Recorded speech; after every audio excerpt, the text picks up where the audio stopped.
Hello and welcome to a new video. Primary 16,500 প্যানেলে 3,929 পদে নিয়োগের দাবিতে যে রিভিউ পিটিশন সেটা মহামান্য সুপ্রিম কোর্টে খারিজ হয়ে গেছে, যেটা অলরেডি আমরা ভিডিওর আকারে শেয়ার করেছি। এবং এই সংক্রান্ত ব্যাপার নিয়ে আইনজীবী সুদীপ্ত দাশগুপ্ত কী বলছেন সেটা আপনাদেরকে শোনাবো। তার আগে আমরা বলি যে 3,929 পদটা সম্পর্কে অনেকে হয়তো জানেন না।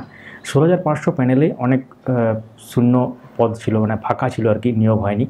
সেই সংখ্যাটা জানা গিয়েছিল, বিভিন্ন ডিপিএসসিতে RTI করেছিল চাকরি প্রার্থীরা, এবং তারপর বোর্ড খানিকটা মেনে নিয়েছিল 929 পদ আছে এখনও বাকি, যেটা নিয়োগ সম্পন্ন করা যায়নি। মানে 16,500-র মধ্যে এটা কিন্তু 2020 রিক্রুটমেন্ট প্রসেস, যেটা টেট 2014 থেকে সংগঠিত হয়েছিল, আপনারা জানেন। তো সেই 16,500 প্যানেলে অনেকেই জায়গা পাননি, অর্থাৎ তারা কিন্তু মামলাটি করেছিলেন 3,929 পদে। তাদেরকে সুযোগ দেওয়া হোক, যেহেতু পদ আছে এখনও বা শূন্য পদ এখনও আছে, সেই জন্য তাদেরকে জায়গা দেওয়া হোক। এবং সেই মামলাটি মহামান্য সিঙ্গেল বেঞ্চ, মহামান্য ডিভিশন বেঞ্চ, মহামান্য সুপ্রিম কোর্ট গিয়েছিল, এবং মহামান্য সুপ্রিম কোর্টের লাস্ট যে জাজমেন্টটা এসেছিল সেখানে বলা হয়েছিল, এবং পর্ষদ প্রথমে বলেছিল যে প্যানেল যেহেতু এক্সপায়ার হয়ে গেছে 2020 রিক্রুটমেন্ট প্রসেসের প্যানেল যেটা, তো সেই জন্য ওই প্যানেলে নিয়োগ সম্ভব নয়, এবং এটা ক্যারিয়ার ফরওয়ার্ড হয়ে গেছে বলে সেটা আগের কোনোটা সময় বলেছিল। কিন্তু মেন যে মামলাটা খারিজ হয়েছিল ডিলের কারণে, অর্থাৎ মামলাটা করা হয়েছিল 1 বছর পর, সেই কারণে, বা প্যানেল এক্সপায়ারি হওয়ার পর সেই প্যানেলে কিন্তু নিয়োগ সম্ভব নয়, এটা কিন্তু পর্ষদ আদালতে যুক্তি দিয়েছিল আর কি।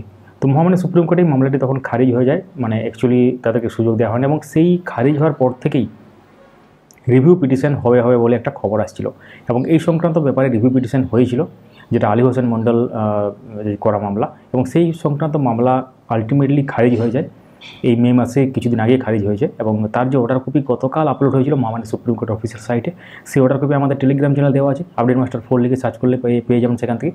এবং যারা এখন ডাউনলোড করেনি সেখানে গিয়ে ডাউনলোড করতে পারেন, সেই অর্ডার কপি সহ বিস্তারিত ব্যাখ্যা আমরা গতকালে দিয়েছি। এবং এই ব্যাপার নিয়ে আইনজীবী সুদীপ্ত দাশগুপ্ত তিনি কী বলছেন এক্স্যাক্টলি আপনাদেরকে শোনাবো। দেখতে থাকুন, সঙ্গে থাকুন। অবশ্যই চ্যানেলটিকে সাবস্ক্রাইব করে রাখুন, পাশের বেল আইকন প্রেস করে অল করে দেবেন।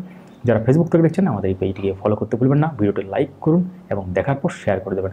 আরেকটা ব্যাপার, দেখার পর আপনারা মূল্যবান মতামত কমেন্টে জানাতে ভুলবেন না।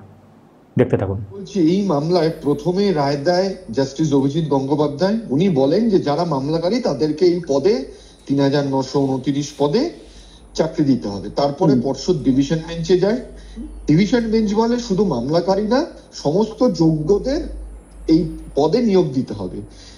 এবং আমরা দেখে আসছি বারবার রাজ্য থেকে বলা হচ্ছে না কি কোর্ট স্টে দিয়ে দিচ্ছে, কোর্ট নিয়োগ করতে দিচ্ছে না। এখানে দেখা গেছিল কোর্টই নিয়োগের অর্ডার দিল, এবং সেইটাকে চ্যালেঞ্জ করে পর্ষদ সুপ্রিম কোর্টে গেল। সুপ্রিম কোর্টে গিয়ে কি বললো যে আমরা এই ভ্যাকেন্সিটা এই নিয়োগে দেব না, আমরা অন্য নিয়োগে নিয়ে যাব।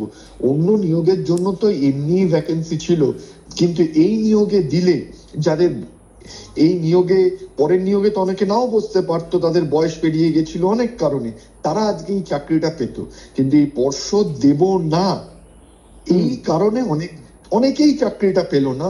এবং আজকে এটা প্রমাণিত যে সব সময় যে মুখ্যমন্ত্রী আমাদের বলেন যে কোর্ট আটকে দিয়েছে, আমি দিতে চাইছি, এটা আজকে প্রমাণিত যে কোর্ট চাকরি আটকাচ্ছে না, বরঞ্চ কোর্ট চাকরি দেওয়ার নির্দেশ দিচ্ছে, পর্ষদ বা সরকার অ্যাপিল করে চাকরিটা আটকে দিচ্ছে।